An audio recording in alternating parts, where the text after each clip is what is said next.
Athena, kumusta ang surprise? Nakaka-surprise. Nakakaiyak. Nung time pa lang na meron kang natanggap na interview, kinakausap ka, nagduda ka na ba? Nung nakaupo sila Rafi tsaka si Maris doon, sabi ko, interview talaga siya.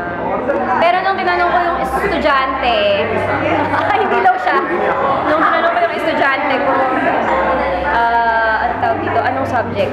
Nakaganyan siya sa akin, nakadilat lang siya sa subject. Sabi ko, i-interview, hindi alam yung subject. Oh. Broadcasting. Okay. Tapos nakita ko yung video. Grabe naman, lahat na lang ng pageant activities ko nandun. Nakakahiya. Nahiya ako. Ngayon, nung si John Ben yung lumabas, sabi ko, ay, okay. Nung nakita mo na yung picture niya, anong reaction mo? Kinilig.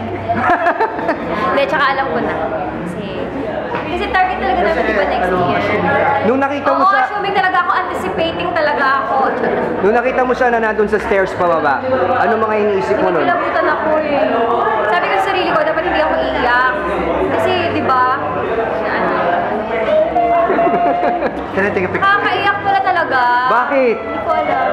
Tanong mo yung ibang, hindi ko alam, parang nakakaiyak kasi nakaka-overwhelm na yung mga taong nandito ngayon. Parang pinahalagaan ka nila, binigyan ka nila ng time. So maraming salamat. Nung paglingon mo sa likod mo, nakita mo ang dami ng mga friends mo nandun pala. Anong reaction mo? Nagulat ka? Nagulat. Na-feel mo Kasi na? iba ka-text mo lang. Hoy, ikaw, di ka nag-update, may ganun pa ako. Tapos, yun pala, nandito silang lahat. Tapos, meron pang isa, ang galing din ng isa, kasi, kung Ate Athena, anong meron? Sabi ko, wala, interview ko sa...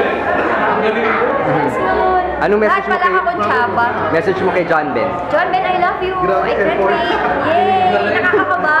Pero nakaka-excite din. Thank you so much. I love you. Thank you. Ay, wait!